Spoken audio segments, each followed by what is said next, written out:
ചാവിങ് താ ബാബു. അല്ല സാറേ, അപ്പം ഞാൻ വരണ്ടേ? വേണ്ട വേണ്ട. വർഷം കുറച്ചായല്ലേ സാറേ ഞാൻ സാറിൻ്റെ ഡ്രൈവറായിട്ട്. ഇതിപ്പോൾ ആദ്യമായിട്ടാണല്ലോ ഞാനില്ലാതെ. അല്ലേ സാർ, അപ്പം ഞാൻ ഇവിടെ തന്നെ നിൽക്കാനാണോ? വേണ്ട ബാബു, വീട്ടിലേക്ക് പോയിക്കോളും. ഞാൻ വിളിച്ചിട്ട് വന്നാൽ മതി.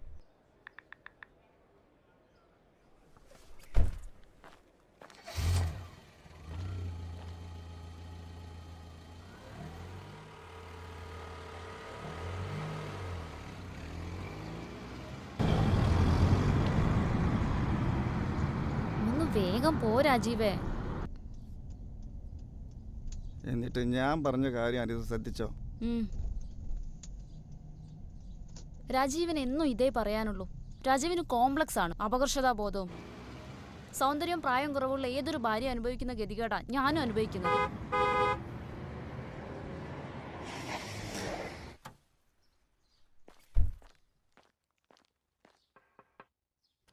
എന്താ ഏട്ടാ, മറ്റുള്ളവരെ കൂടി കൊല്ലാനാണോ തീരുമാനം?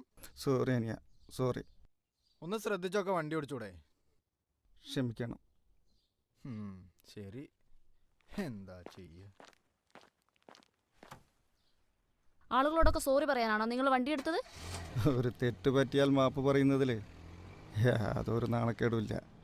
മനുഷ്യന്മാരെ കുറിച്ച് ഉളുപ്പൊക്കെ വേണം, അതില്ലാത്തതിന്റെ കുഴപ്പാ.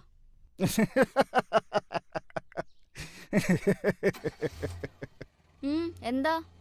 ആർക്കാണാണില്ലാത്തത്? 8 വർഷം പ്രണയിച്ച് ഇരു വീട്ടുകാരുടെ എതിർപ്പ് അവഗണിച്ച് വിവാഹം കഴിച്ചിട്ടും ഒരു അന്യ പുരുഷന്റെ വെപ്പാട്ടിയാകാൻ മടിയില്ലാത്ത നിനക്കോ അതോ എനിക്കോ? എന്താ പറഞ്ഞത്? നിനക്കറിയില്ല, എനിക്ക് നിന്റെ ഓഫീസിലുണ്ട് വിശ്വസ്തരായ സുഹൃത്തുക്കൾ. നീയും അവനും കൂടി എന്നെ മോശക്കാരനാക്കാൻ കുറെ നാളുകളായി ശ്രമിക്കുന്നു. നിങ്ങളെ ആരോ തെറ്റിദ്ധരിപ്പിച്ചതാണ്.